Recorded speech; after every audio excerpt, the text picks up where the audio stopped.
Hi, welcome to another episode of Hot Takes. In less than 2 weeks' time, the SNP are going on their happy holidays. They're going to Aberdeen and they're going to have a conference. You remember last year when they had the conference in the world's biggest venue, and by the time you stripped out the press, the policy wonks, the hangers on, and the bag carriers, there was only like two women, one man, his dog, and a cleaner waiting for them to go so she could give the place a good mopping. There was nobody there. They had to move the audience to one side so they could photograph from this side, and then they moved all the audience to the other side so they could photograph from the other side to make it look as though it was filled. Meanwhile, people who weren't actually members of the party were sitting in the back going, "Look at this, click, click," and it was absolutely void. There was nothing. There was nobody there, and you had all this parade of faceless twonks up the front going, "Oh, when we get independence, we're going to do this. When we get independence, we're going to do that." Nobody cared about independence. Do what you're going to do now. You ain't going to get independence. What are you going to do for Scotland today? Nobody knew. Hadn't got a clue. It was embarrassing, it was awful, and it was bad. And that was the one, of course, where Brains comes out and says he's going to freeze council tax that nobody knew about. He had that bing light bulb moment, and nobody knew that he was going to do it. And you can see them all going, yeah, it was like Edvard Munch, wasn't it? Not totally useless. Anyway, this year they're off again. I believe they're going to the same venue. I don't know why. Is it cheap? Certainly out the way. But anyway, there they go. Off they go. And it's going to be the conference from hell. They're going to have to look at an empty auditorium.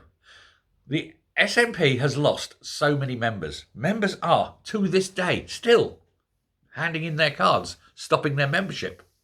The main reason at the moment, of course, is Angus Robertson and his strange dalliance with Israel at the behest of John Swinney. Although everyone's saying John Swinney had nothing to do with it. But even Angus himself has come out and said, no, John Swinney knew. But we all know from within insiders saying that John Swinney actually asked him to do it. So you've got Angus on one hand, and there's got another more on that story. Maybe I think there's more to come on this story. This Angus story is definitely going to run. But anyway, we'll keep an eye out for that one. But you've got Angus sitting there, taking one for the team, even though Swinney probably told him to go and do it. He's not going to be fired, because if he fires, he'll tell the truth and Swinney's finished. You've got Swinney himself with calls for him to go if he won't fire Angus Robertson. You're on the back of one of the worst election beatings ever at the general election, where they were absolutely decimated. And on top of that, you've got, like I say, the falling numbers. You've got no corporate sponsorship. Still got Operation Branch Form still going on. You've got a separate investigation in Operation Copa that is looking at corporate homicide by the SNP. You've got the breakup and the strange interpersonal relationships within the SNP at the top layer. You seem to have them changing rules already, because they're already manoeuvring to get Stephen Flynn up to become the leader, and Swinney knows this. So Swinney's standing there in an empty room filled with policy wonks and press, no people, and he's going to be banging on and talking a load of old rubbish about when they get independence. Meanwhile, everything is falling around. Everything is falling apart, burning.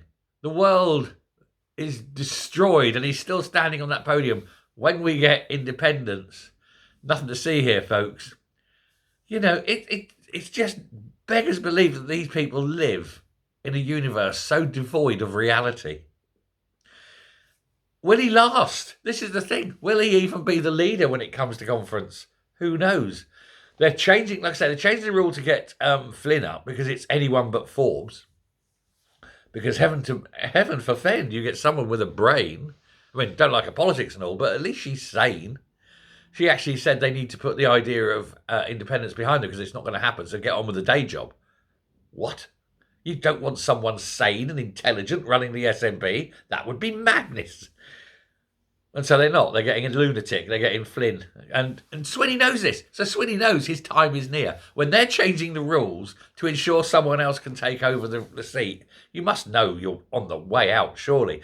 So anyway, he's got to have this week up in Aberdeen in an empty room filled with everyone who hates him, everyone who's looking at him and thinking, my seat isn't safe. My seat is not safe. I'm not going to be an MSP in 2026. I'm going to lose my seat because of people like this. Isn't it great? The backstabbings, the briefings against, the leaks. It's all going to happen. This will be a lovely little conference for YouTubers. Thanks a lot. Bye.